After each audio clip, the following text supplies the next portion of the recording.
नमस्कार दोस्तों, मेरे इस YouTube चैनल में कल अपन ने बात की थी कि दंत सूत्र क्या है।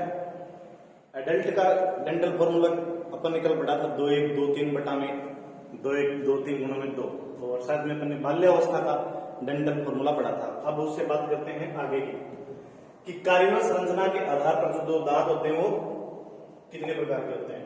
तो कार्यवत संरचना के आधार पर अपन देखे जाए तो दांत जो है वो कितने प्रकार के हैं। दांत जो है वो 4 प्रकार के हैं। कौन कौन से हैं, कैसे कैसे हैं, अपन इस खंड में अपन बात करने वाले हैं। देखिए जरा, सबसे पहले बात करते हैं कि पहला जो दांत है वो है एडल्ट टीथ, मतलब इंसाइजर।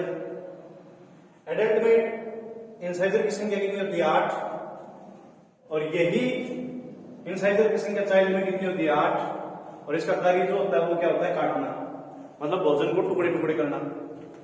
उसके बाद सी से आपको याद रखना केनाइन, जिसे हिंदी में बोला जाता है रत्नक। इसमें एडल्ट में इसकी संख्या होती है 4, छोटे बच्चों में भी इसकी संख्या होती है 4, और इसका काम होता है चीरना फाड़ना। ये वैसे मांसाहारी का प्रतीक है। नंबर 3 बात करें पीएम से याद रखना आपको प्रीमोलर, और सवाल बनेगा यही से। एडल्ट में प्रीमोलर की संख्या होती है 8, और छोटे बच्चों में प्रीमोलर नहीं पाए जाते हैं। याद रखना, छोटे बच्चों में प्रीमोलर नहीं पाए जाते हैं, सवाल यहीं से बनेगा। और इसका प्रमुख जो कार्य है वो है चबाना। तीसरा जो दांत का प्रकार है उसे अपन बोलते हैं मोलर, और इसकी संख्या होती है एडल्ट में 12, और चाइल्ड में इसकी संख्या होती है 8, और इसका कार्य क्या होता है चबाना। आप 8 4 12 12 24 8 इसको जोड़ोगे तो लगभग इसकी संख्या होती है 32, और इसकी संख्या होती है 20। ये होते हैं अस्थायी दांत, ये होते हैं स्थायी दांत।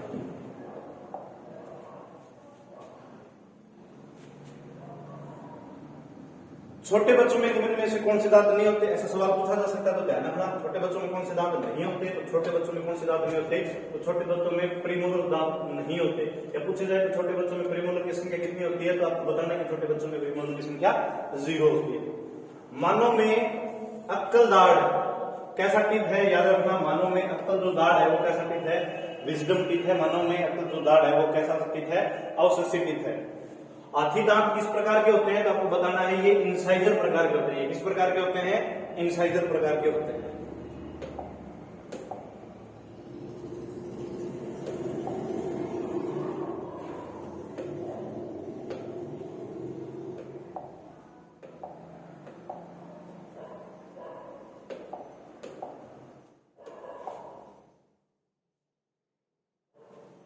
आगे अपन बात करें कि दांत की संरचना कैसे होती है। तो दांत की संरचना कुछ इस प्रकार से होती है। दांत का ये जो आप ऊपर वाला भाग दिखाई दे रहा है, आपको जो ये दांत का ऊपर वाला भाग जो दिखाई दे रहा है, ये दांत का ऊपर वाला भाग जो कहलाता है क्राउन कहलाता है, क्राउन। और ये क्राउन जो है ना, आप अपने दांत को देखोगे तो जो आपके जो दांत का जो सफेद सफेद भाग है वो ये क्राउन है। और इस सफेद सफेद भाग को क्या बोलते हैं, इनेमल बोलते हैं। क्या बोलते हैं, इनेमल बोलते हैं। इस इनेमल का रासायनिक संघटन है calcium carbonate plus calcium phosphate, और ये आपके मानव शरीर का सबसे कठोर पदार्थ है। और इसमें 97% कैसे पदार्थ हैं, अकार्बनिक पदार्थ हैं। उसके बाद दांत का ये नीचे वाला जो भाग है ये कहलाता है रूट पार्ट। क्या कहलाता है, रूट पार्ट। इस रूट पार्ट को अपन बोलते हैं डेंटाइन। क्या बोलते हैं, डेंटाइन। इसके अंदर अकार्बनिक पदार्थ की मात्रा संख्या कितनी है, 70% है। कितनी संख्या है, 70% है। और इस क्राउन और इस रूट के नीचे वाला जो भाग है उसे अपन बोलते हैं पल्प कैविटी। क्या बोलते हैं इसको, पल्प कैविटी। यहां से रक्त वाहिनियां और नर्वस सिस्टम की जो तंत्रिकाएं वो जुड़ी होती है आपके ब्रेन से।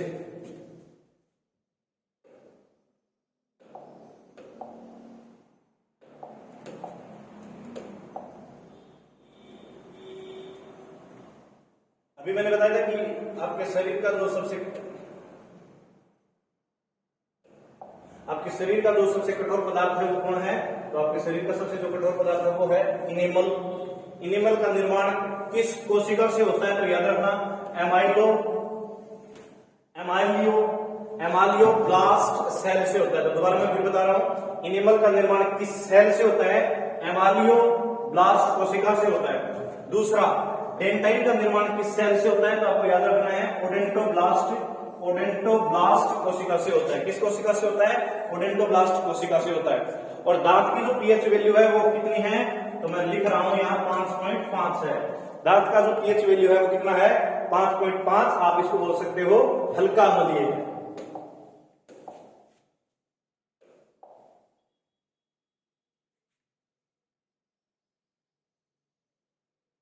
ये तो अपने पढ़ा दांत। और अगला अपन बक्कल कैविटी के अंदर जो पढ़ने वाले हैं वो पढ़ने वाले हैं अपन जुबान के बारे में, मतलब किसके बारे में पढ़ने वाले हैं, किसके बारे में पढ़ने वाले हैं आप लोग जो पढ़ने वाले हैं वो पढ़ने वाले हैं जुबान, मतलब जीवा। जीवा किस प्रकार का अंग है, तो आपको याद रखना है कि ये पूर्ण रूप से मांसपेशीय अंग है, कंप्लीटली मस्कुलर ऑर्गन है, जिसका आगे वाला भाग कैसा रहता है, जीभ का आगे वाला भाग पूर्ण रूप से कैसा रहता है, स्वतंत्र रहता है। आगे वाला भाग पूर्ण रूप से कैसा रहता है, स्वतंत्र। तथा इस जीवा का पीछे वाला जो भाग है वो आपकी गर्दन की व्योड अस्थि से क्या रहता है, जुड़ा रहता है। व्योड अस्थि से क्या रहता है, जुड़ा। और साथ में आपके मुख गुहा की जो फरस है, इस जीभ का एक फ्रेन्युलम टिश्यू होता है, वो इसकी मुख गुहा की फरस से इस जीभ को जोड़ता है।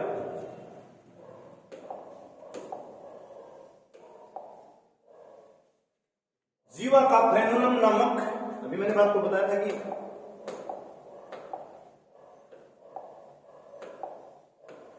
फ्रेन्युलम नामक टिश्यू जो है वो आपको किससे जोड़ता है, मुख गुहा की किससे जोड़ता है, फरस से जोड़ता है।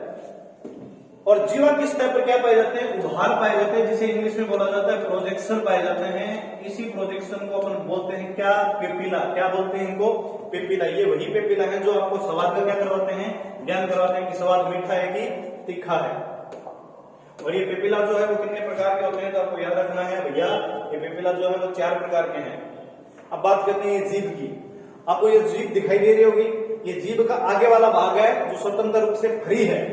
और ये जो जीभ का पीछे वाला भाग है ये किस हड्डी से जुड़ा है, ये ओयोड अस्थि से जुड़ा है। किस बोन से जुड़ा है, ये ओयोड बोन से जुड़ा है। और ये वो फ्रेन्युलम टिश्यू है जो इस जीभ को आपकी मुख गुहा के फरस से जोड़े रखता है। अब बात करते हैं कि इस जीभ पर क्या पाए जाते हैं, इस जीभ पर छोटे छोटे क्या पाए जाते हैं, उभार पाए जाते हैं। छोटे छोटे क्या पाए जाते हैं, उभार पाए जाते हैं। इन्हीं उभारों को पेपिला कहते हैं। और मैं आपकी जानकारी के लिए बता दूं, इन पेपिलाओं की संख्या होती है 4। कितनी होती है, 4। आगे वाले जो पेपिला हैं वो आपको मीठे का आभास करवाएंगे, साइड वाले जो पेपिला हैं वो आपको खट्टे का आभास करवाएंगे, और पीछे वाले जो पेपिला है वो आपको किसका आभास करवाएंगे, कड़वेपन का। याद रखना, जीभ के बीच वाले भाग पर किसी भी प्रकार के कोई पेपिला नहीं पाए जाते हैं। ये जीभ का बीच वाला जो भाग है वो स्वादहीन है। आप नमकीन खाते हो, इसका मतलब नमकीन किसी भी प्रकार का कोई टेस्ट नहीं है, ये मात्र केवल और केवल पेपिलाओं का जलना है। तो मैंने लिखा भी है कि नमकीन किसी भी प्रकार का कोई स्वाद नहीं है, ये मात्र स्वाद से इसका क्या है, जलना है। आगे बात करें कि मुख गुहा में इसके अलावा क्या पाया जाता है, तो मुख गुहा में इसके अलावा क्या पाया जाता है, मुख गुहा में इसके अलावा पाई जाती है लार ग्रंथियां। क्या पाई जाती है भैया, लार ग्रंथि पाई जाती है। मुख गुहा में पाई जाती है लार ग्रंथियां। क्या पाई जाती है, लार ग्रंथियां। यही लार ग्रंथियां आपके भोजन को किसमें मदद करेंगी, डाइजेशन में मदद करेंगी। अभी जो आपने प्रोसेस पढ़ी वो केवल और केवल मैकेनिकल प्रोसेस है, मतलब एक प्रकार की भौतिक रिएक्शन है, या यूं कहूं कि एक प्रकार का यांत्रिक अभिक्रिया है। अभी अपन बात करने वाले हैं किस रिएक्शन की, केमिकल रिएक्शन की। अगर आपने वीडियो को प्रारंभ में देखा होगा तो मैंने बिल्कुल ये सही बोला है कि पाचन एक प्रकार की यांत्रिक और रासायनिक अभिक्रिया। अभी तक जो पार्ट आपने पढ़ा है वो है मैकेनिकल पार्ट, अभी जो अपन पार्ट पढ़ने वाले हैं वो पढ़ने वाले अपन केमिकल पार्ट। तो देखिए, मुख गुहा में कितनी पेयर्स लार ग्रंथियां पाई जाती है, तो याद रखना 3 पेयर्स लार ग्रंथियां पाई जाती है। कौन कौन सी पाई जाती है, पहली पाई जाती है पैरोटिड, दूसरी पाई जाती है सबलिंगुअल, और तीसरी पाई जाती है सबमेंडिबुलर। पहली कौन सी है, पैरोटिड। 3 संख्या नहीं है, 3 पेयर्स में पाई जाती है। पैरोटिड पाई जाती है इस यहां कान के पास, इस या गाल के नीचे वाले हिस्से में, इसलिए इसे बोलते हैं चिक ग्लैंड। और ये मानव शरीर की सबसे बड़ी लार ग्रंथि है, कान के पास पाई जाती है, इसलिए इसको चिक ग्लैंड बोला जाता है और सबसे बड़ी लार ग्रंथि है। और पैरोटिड में सूजन के कारण मानव शरीर में एक रोग होता है, याद रखना, परीक्षा में सवाल बन सकता है, मम्पस रोग या गलसुआ रोग। तो सवाल आएगा कि मम्पस रोग या गलसुआ रोग का संबंध किससे है, तो किससे है, लार ग्रंथियों में पैरोटिड लार ग्रंथि से। इसी पैरोटिड को अपन हिंदी में बोलते हैं कर्णपुरु है। क्या बोलते हैं अपन, कर्णपुरु है। दूसरी लार ग्रंथि है उसको बोलते हैं सबलिंगुअल, इसको हिंदी में बोलते हैं अधोजीवा। क्या बोलते हैं अपन इसको, अधोजीवा, मतलब जीभ के नीचे, जीवा के नीचे पाई जाती है और सबसे ज्यादा लार इसी सबलिंगुअल ग्लैंड से निकलता है। तो सवाल आ सकता है परीक्षा में, तो मानो कि किस लार ग्रंथि से सबसे ज्यादा लार निकलती है, तो किस लार ग्रंथि से निकलती है? सबलिंगुअल से निकलती है। और सब मैंडिबुलर ये कहां पाई जाती है? आपके जबड़ों के बीच में पाई जाती है। तो ध्यान रखना, मानव के शरीर में 3 लार ग्रंथियां पाई जाती हैं और ये तीनों लार ग्रंथियां मिलकर लार का क्या करती हैं? सिक्रेशन करती हैं। क्या करती हैं? लार का सिक्रेशन करती हैं। पहली है पैरोटिड, दूसरी है सबलिंगुअल, तीसरी है सबमैंडिबुलर। सबसे बड़ी पैरोटिड, सबसे ज्यादा लार का स्त्राव सबलिंगुअल से होता है और इस पैरोटिड में सूजन के कारण एक रोग होता है जिसे बोला जाता है मम्पस या गलसुआ रोग।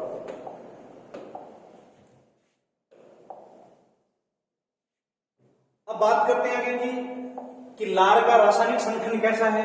रासायनिक संगठन से क्या मतलब है गुरुजी आपका? रासायनिक संगठन का मतलब ये है कि लार में होता क्या है।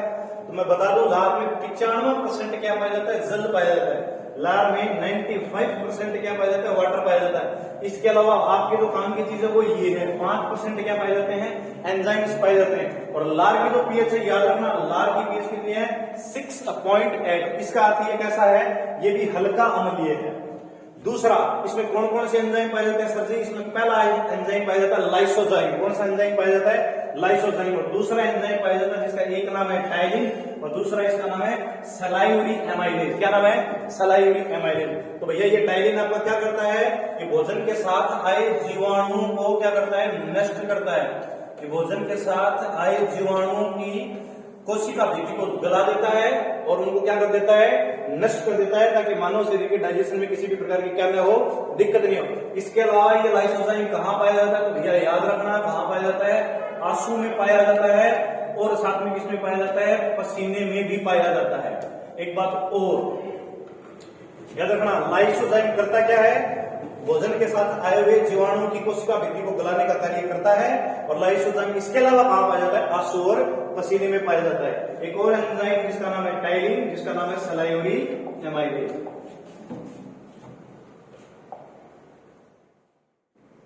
तो जो अभी मैंने बात बताई वो ये है कि लाइसोजाइम फूड के साथ आए हुए जीवाणुओं की नष्ट कर देता है, ताकि मानव शरीर को किसी प्रकार का क्या न हो, कोई नुकसान न हो। दूसरा, टाइलिन क्या करता है? ये करता है रासायनिक काम। कौन सा रासायनिक काम?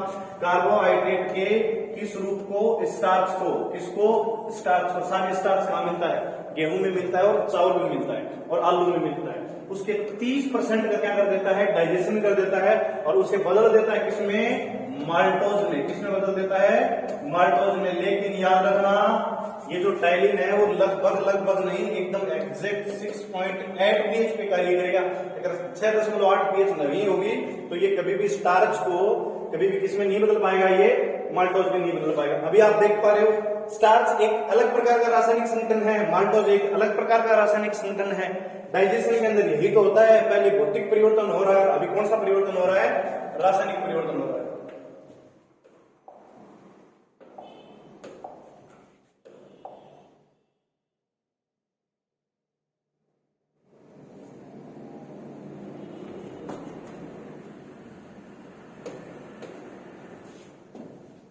तो आज के लिए इतना ही। जय हिंद, जय भारत। अगले वीडियो में फिर मिलते हैं।